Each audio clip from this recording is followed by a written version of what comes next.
ഈ പ്രിൻ്റ് കണ്ട സമയത്ത് അതിൻ്റെ ക്ലാരിറ്റി നല്ലതായി തോന്നിയുകൊണ്ട് നമ്മളതിൻ്റെ സംവിധായകരായ പൃഥ്വിരാജ് സാറ്, നിർമ്മാതാവ് ആന്റണി പെരുമാർ എന്നിവരെ നേരിൽ കണ്ട് ചോദ്യം ചെയ്യലിൻ്റെ കാര്യത്തിനായിട്ട് എറണാകുളത്ത് പോയി അന്വേഷണം നടത്തിയതിൽ പിന്നെ അവരുടെ മൊഴിയിൽ ഇത് വളരെ ഒരു പ്രത്യേക ഒരു ലോബി തന്നെ ഇതിൻ്റെ പിന്നിലുണ്ട് എന്നുള്ള മനസ്സിലായ സ്ഥലത്ത് നമ്മൾ അതിൻ്റെ ബാക്കിയുള്ള വർക്ക് സയൻറ്റിഫിക് പരിശോധനയുടെ കാര്യങ്ങളും കൊടുത്തിട്ടുണ്ട്.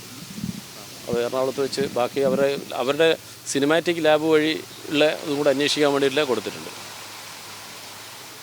ഇതിന് പിന്നിൽ വൻ സംഘമുണ്ടെന്നാണ് ഇപ്പോൾ നിലവിൽ അല്ലേ ഫൈൻഡിങ്സ്. അതാണ് ഇതിന് പിന്നിൽ. പിന്നെ പൃഥ്വിരാജിൻ്റെ അദ്ദേഹം ആദ്യം നിർമ്മാണം ചെയ്ത സിനിമയാണ് മറ്റേ ഗുരുവായൂർ അമ്പലനടയിൽ. അത് തിരുവനന്തപുരത്തുള്ള ഒരു തിയേറ്ററിൽ വെച്ചാണ് പ്രിൻ്റ് എടുത്ത് പറഞ്ഞ് അതിൻ്റെ അന്വേഷണം നടക്കുകയും അത് കൂടുതൽ നടന്നവരിൽ നടത്തി. അതുപോലെ ഏത് മേഖലയിൽ നിന്നാണ് ഇതിൻ്റെ പ്രിൻ്റ് വന്നതെന്നുള്ളത് ഒരു സംശയം. തിയേറ്ററിൽ നിന്നും ആകാം. ആ രീതിയിലൊരു സംശയം നിലനിൽക്കുന്നുണ്ട്. അതാണ് പുറത്ത് പറയാൻ പറ്റാത്തത്. അതിപ്പോൾ ലാബ് റിസൾട്ട് വന്നാൽ മാത്രമേ നമുക്ക് പറയാൻ പറ്റുള്ളൂ. ഏകദേശം തിയേറ്ററും ആവാം, അത്രേ പറയാൻ പറ്റുള്ളൂ. ഇപ്പോൾ അത് പൂർണ്ണമായിട്ട് പ്ലാൻഡ് ആയിട്ടുള്ള പരിപാടിയാണ്. 100% പ്ലാൻഡ് ആയിട്ടുള്ള പരിപാടിയാണ്. അതുണ്ട്. അവർക്ക് തന്നെ ഒരു വല്ലാത്തൊരു ബുദ്ധിമുട്ട് അവർ പറയുന്നുണ്ട്. വലിയ നഷ്ടം സംഭവിച്ചു അവർക്ക്. ഒരുപാട് നഷ്ടങ്ങൾ പറയുന്നുണ്ട് അവർ. ഇങ്ങനെ ഒരു സിനിമ ഇറങ്ങിക്കഴിഞ്ഞാൽ ഏകദേശം ഒരു 15 കോടി, പൃഥ്വിരാജ് അദ്ദേഹം പറഞ്ഞത് ഒരു 15 കോടിയോളം രൂപയുടെ നഷ്ടം ഇങ്ങനെ ഒരു വ്യാജപതിപ്പിലൂടെ നഷ്ടം വരുന്നുണ്ടെന്നാണ്. ഈ കണ്ണൂരിൽ നിന്ന് ഈ വ്യാജപതിപ്പ് പിടിച്ച സംഭവത്തിൽ നേരത്തെ അതിൻ്റെ നടപടിക്രമങ്ങൾ എവിടെ എത്തിയിട്ടുണ്ട്? പ്രതികളെ പിടിച്ച കാര്യങ്ങൾ അത് അവരെ കോടതി ഹാജരാക്കി അവർ ജാമ്യത്തിൽ പോയിട്ടുണ്ട്. ശരി, ഇതൊരു ലാസ്റ്റ് കണ്ണി മാത്രം. അത് കാര്യമില്ല.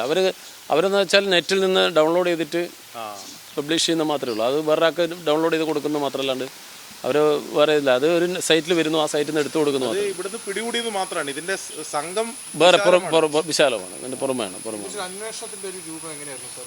അന്വേഷണ സംഘത്തെക്കുറിച്ചുള്ള അന്വേഷണ സംഘത്തിൽ അങ്ങനെ പ്രത്യേകിച്ച് രൂപങ്ങളൊന്നുമില്ല. പ്രത്യേകിച്ച് ഏത് ഘട്ടത്തിലാണ് ഇതിൽ കൂടുതൽ വലിയ ഒരു വിശാലമായ അന്വേഷണം വേണമെന്ന് തോന്നി? അതിന്റെ പ്രിന്റ് കണ്ടപ്പോൾ നമുക്ക് തന്നെ തോന്നി ഇത് ശരിക്കും ഒരു സാധാരണ ഒരു സിനിമയുടെ പ്രിന്റ് മാതിരി അല്ല തോന്നുന്നത്. അതുകൊണ്ട് നമുക്ക് തോന്നി ഇതൊന്ന് ഇവരെ ഒന്ന് സംവിധായകരെയും നിർമ്മാതാക്കളെ ഒന്ന് കണ്ടുകളയാം എന്ന് പോയി അന്വേഷിച്ചു. അപ്പോൾ അവരാണ് പറഞ്ഞത് ഇത് കൂടുതൽ നോക്കിയാൽ നമുക്ക് കിട്ടാനുള്ള സാഹചര്യം ഉണ്ടെങ്കിൽ കണ്ടെത്താമെന്നുള്ള അവരുടെ ഒരു പിന്തുണയും കൂടെ നമ്മോട് പറഞ്ഞു. അന്വേഷണം അത് വഴിത്തിരിവായി. ലോബി ഉണ്ടെന്ന് പറയുമ്പോൾ സിനിമയിൽ നിന്ന് തന്നെയുള്ള ആളുകളാണെന്നുള്ള പറയാൻ പറ്റൂല. അത് നമുക്കിപ്പം ഉറപ്പിച്ച് പറയാൻ പറ്റും. മുമ്പ് ഇത്തരം വ്യാജപതിപ്പുകൾ പിടികൂടിയപ്പോൾ ഈ പുറമെയുള്ള ഇതര സംസ്ഥാനക്കാരൊക്കെ ആയിരുന്നു കൂടുതൽ അതിൽ പിടികൂടിയത്. എവിടെ നിന്നില്ല ആകാനുള്ള സാധ്യതയുള്ളത്? അതൊന്നും ആയിട്ടില്ല, പറയാനായിട്ടില്ല. ഒന്നും പറയാനായിട്ടില്ല. എന്തായാലും കൂടുതൽ അന്വേഷണത്തിലേക്ക് കടക്കുകയാണ്. വമ്പ സംഘം ഉണ്ട്. അതുണ്ടല്ലോ, ഏത് ഫീൽഡായാലും ഉണ്ടല്ലോ. അതൊന്നും അറിയില്ല, കൃത്യമായിട്ടൊന്നും പറയാൻ പറ്റില്ല.